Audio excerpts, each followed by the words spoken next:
জ্বলে পুড়ে মরে ছারখার, তবু মাথা নোয়াবার নয়। কবি সুকান্ত ভট্টাচার্যের এই লাইন দুটো মাথায় ঘুরছে খুব করে অস্ট্রেলিয়ার কাছে দ্বিতীয় টেস্টটাতে বাংলাদেশ এইরকম ভাবে হেরে যাওয়ার পর। হ্যাঁ, এই দ্বিতীয় টেস্টে আমরা বাংলাদেশ জ্বলেছি, আমরা পুড়েছি, আমরা মরেছি, আমরা ছারখার হয়ে গিয়েছি, কিন্তু তবু আমরা মাথা নোয়াচ্ছি না। কেননা এই দুঃখ আছে, দহন আছে, একই সঙ্গে অনেক অর্জনও কি নেই আমাদের? আমি তো বলবো অস্ট্রেলিয়ার বিপক্ষে এই টেস্ট সিরিজ আমাদের ২৬ বছরের টেস্ট ক্রিকেট ইতিহাসের সবচেয়ে স্মরণীয় সিরিজগুলোর একটা, সবচেয়ে বড় অর্জনগুলোর একটা। আমি তো বলবো এরপরও বাংলাদেশ ক্রিকেট, টেস্ট ক্রিকেটটা উন্নতির পথেই আছে। আমি তো বলবো এরপরও বাংলাদেশের টেস্ট চ্যাম্পিয়নশিপ ফাইনাল খেলার সম্ভাবনা রয়েছে। হ্যাঁ, এখন আপনি আমাকে বলতে পারেন যে ভাই, যেই অস্ট্রেলিয়ার কাছে দ্বিতীয় টেস্টে আমরা ২ দিনে হেরে গেছি, আমাদের টেস্ট ক্রিকেট ইতিহাসে কখনোই ২ দিনে ম্যাচ হারেনি। আমরা ২ ইনিংসে ব্যাটিংয়ে ১০০ রানও করতে পারিনি, যেমনটাও আগে আমরা কখনো হয়নি। এরপরে এরকম কথা বলছেন কিভাবে? কিভাবে বলছি সেই ব্যাখ্যাটাই আপনাদেরকে করছি। দেখুন, এন্ড অফ দ্য ডে গিয়ে বাংলাদেশ অস্ট্রেলিয়া টেস্ট সিরিজের রেজাল্ট কি? বাংলাদেশ ১, অস্ট্রেলিয়া ১। অস্ট্রেলিয়া থেকে আমরা টেস্ট সিরিজ না হেরে দেশে ফিরছি। এটা কি অর্জন না?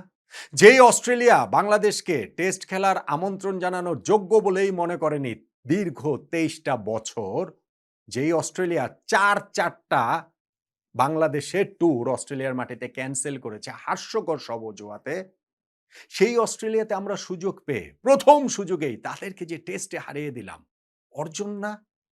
আপনি যদি ইন্ডিভিজুয়াল টেস্টের অর্জনের কথা বলেন তাহলে তো এইটা বাংলাদেশের ক্রিকেট ইতিহাসের সবচেয়ে বড় জয়। হ্যাঁ, আমরা শেষটা ভালো করতে পারিনি। হ্যাঁ, দ্বিতীয় টেস্টে আমরা একেবারেই লড়াই করতে পারিনি। ওইজন্যই তো আমাদের দুঃখ আছে, আমাদের দহন আছে, আমাদের কষ্ট আছে, আমাদের হতাশা আছে, চাইকে আমাদের কিছু ক্রোধও আছে। কিন্তু ওভারঅল যে আমাদের অর্জনটা, অস্ট্রেলিয়ায় ২৩ বছর পর টেস্ট খেলতে গিয়ে টেস্ট সিরিজ না হেরে যে আমরা দেশে ফিরলাম, এইটা আমি মনে করি বাংলাদেশ ক্রিকেটের একটা বিরাট অর্জন। বাংলাদেশের টেস্টটা যে আমি বলছি যে উন্নতির পথেই রয়েছে, সেইটার প্রমাণ তো আইসিসি টেস্টের এই যে র‍্যাংকিংটাতেও আপনি প্রতিফলন দেখতে পাবেন। এই টেস্টের পর আইসিসি যে র‍্যাংকিং হালনাগাদ করেছে সেইখানে আমরা ৬ নম্বরে উঠে এসেছি।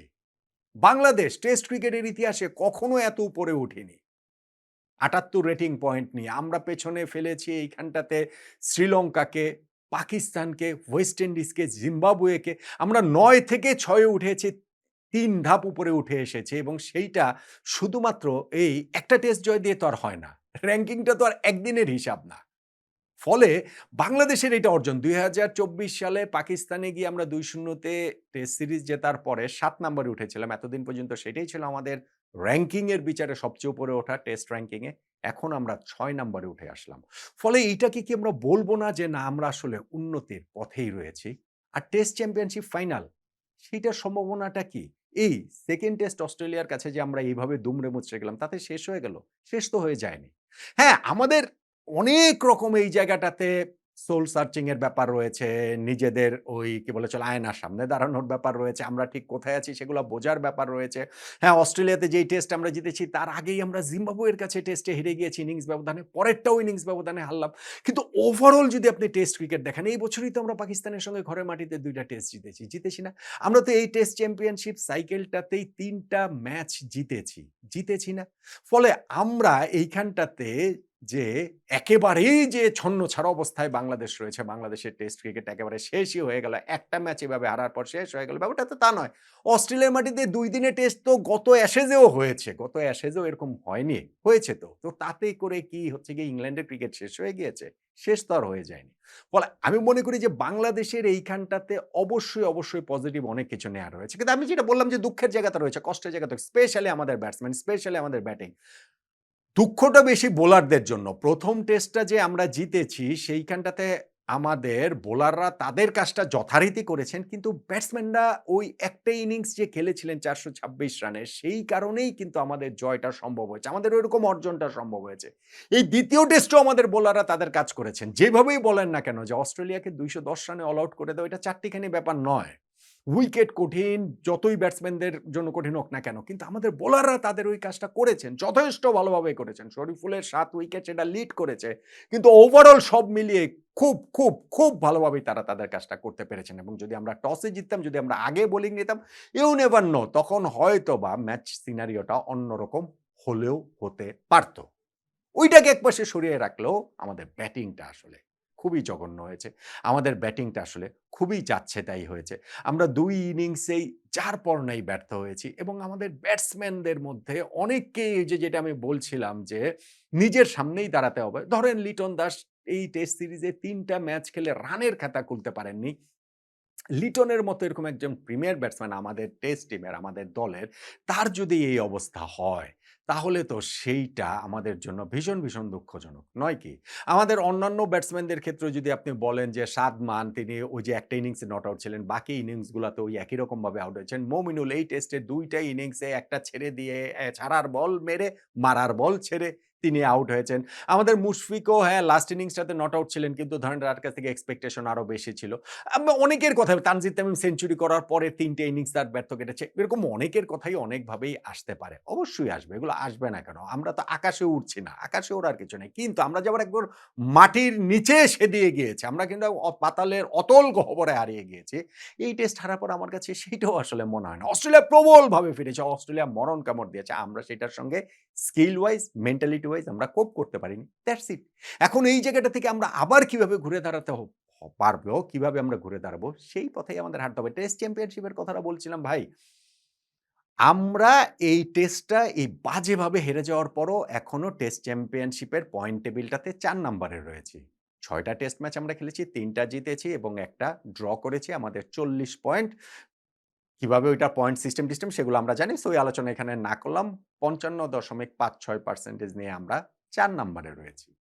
এবং আমি আগে একটা ভিডিওতে বিস্তারিত বলেছিলাম যে টেস্ট চ্যাম্পিয়নশিপের ফাইনাল খেলার জন্য টপ 2 তে থাকতে হবে এবং টপ 2 তে থাকার জন্য আসলে 60% এর হচ্ছে গিয়ে একটা স্ট্যান্ডার্ড ধরা হয়। সেই 60% হতে হলে বাংলাদেশের এই আর ৪ টা টেস্ট ম্যাচ জিততে হবে। এই টেস্টের আগেও হিসাবটা ছিল ৪ টা টেস্ট ম্যাচ জিততে হবে। এখন এই টেস্টে আমরা হেরে গিয়েছি। ৭ টেস্টের মধ্যে ৪ টা জিততে হতো। এখন আমাদের ৬ টেস্টের মধ্যে ৪ টা জিততে হবে। এবং সেই ৪ টা আমাদের হোম টেস্টই তো রয়েছে। ঘরের মাটিতে ওয়েস্ট ইন্ডিজের বিপক্ষে ২ টা টেস্ট রয়েছে। ঘরের মাটিতে ইংল্যান্ডের বিপক্ষে ২ টা টেস্ট রয়েছে। ফলে ৪ টা যখন হোম টেস্ট বাংলাদেশের আছে, আমরা কেন আশাটা ছাড়ব? এবং অ্যাওয়েতে আমাদের সাউথ আফ্রিকায় ২ টা টেস্ট রয়েছে। অস্ট্রেলিয়ার মাটিতে গিয়ে যদি আমরা অস্ট্রেলিয়াকে হারাতে পারি, তাহলে সাউথ আফ্রিকায় গিয়ে আমরা সাউথ আফ্রিকাকে কেন হারাতে পারব না? আমি আবারও বলছি, গ্লাসের অর্ধেক পূর্ণ দেখবেন নাকি শূন্য দেখবেন, একটা হচ্ছে গিয়ে যে পানি হাফ ঢালা একটা গ্লাসে, সেটা আপনার ব্যাপার। আপনি এখন দেখতে পারেন যে না, যেই অস্ট্রেলিয়ার সঙ্গে ২ দিনে বাংলাদেশ টেস্ট হেরে গিয়েছে, যেই অস্ট্রেলিয়ার সঙ্গে বাংলাদেশ ২ ইনিংসে ১০০ রানও করতে পারেনি, সেই বাংলাদেশ কিভাবে সাউথ আফ্রিকার সঙ্গে যাবে? কিন্তু আমি যদি আবার উল্টাভাবে বলি যে না, যেই বাংলাদেশ অস্ট্রেলিয়ায় গিয়ে হারিয়েছে, সেই বাংলাদেশ সাউথ আফ্রিকায় গিয়ে সাউথ আফ্রিকাকে হারাতে পারবে না কেন? আমরা পারব না। আমরা ফাইনাল শেষ পর্যন্ত খেলতে পারব না। হয়তোবা। সেই আশঙ্কার জায়গাটাই বেশি। কিন্তু সেই আশার জায়গাটা ছেড়ে দেওয়ার মতো কি কিছু হয়েছে? আমরা কি এই নেক্সট ৬ টা টেস্টের মধ্যে এই সাইকেলটাতে, যার মধ্যে ৪ টা ঘরের মাটিতে, ৬ টেস্টের মধ্যে ৪ টা টেস্ট কি বাংলাদেশ জিততে পারে না? আমরা হয়তো শেষ পর্যন্ত পারব না। হয়তো আমরা টেস্ট চ্যাম্পিয়নশিপেরও ফাইনাল খেলতে পারব না। হয়তো আমরা হচ্ছে গিয়ে সেই ৪ টা জয়ও পাবো না। কিন্তু আমি মনে করি না যে বাংলাদেশ এই অস্ট্রেলিয়ার সঙ্গে 2nd টেস্ট হেরে যাওয়ার পর আমাদের ক্রিকেট শেষ হয়ে গেছে। সবকিছু শেষ হয়ে গেছে। আমি সেটা মানতে রাজি না। আমি অবশ্যই বলছি সুকান্ত কবিতার মতো যে না, আমরা এই টেস্টটা যেইভাবে হেরেছি, যে বাজেভাবে হেরেছি, যে জঘন্যভাবে হেরেছি, এইটা আমাদেরকে একেবারেই ছিন্ন-ভিন্ন করে দিয়েছে। অবশ্যই সেইটা আমাদেরকে জ্বালিয়ে দিয়েছে, আমাদেরকে পুড়িয়ে দিয়েছে, আমাদেরকে মেরে ফেলেছে, আমাদেরকে ছারখার করে ফেলেছে। কিন্তু আমরা মাথা নত করছি না। কেননা বাংলাদেশ এই ২৩ বছর পর টেস্ট খেলতে গিয়ে অস্ট্রেলিয়ায় বিরুদ্ধ কন্ডিশনে, বিরুদ্ধ অচেনা উইকেটে যেই ক্রিকেটটা বাংলাদেশ খেলেছে, ওভারঅল যদি আপনি ধরেন, তাহলে এখান থেকে পজিটিভ অনেক কিছুই নেয়ার রয়েছে। আমি সেই পজিটিভ টুকুই নিচ্ছি। গ্লাসের অর্ধেক সবসময় আমি পূর্ণই দেখি।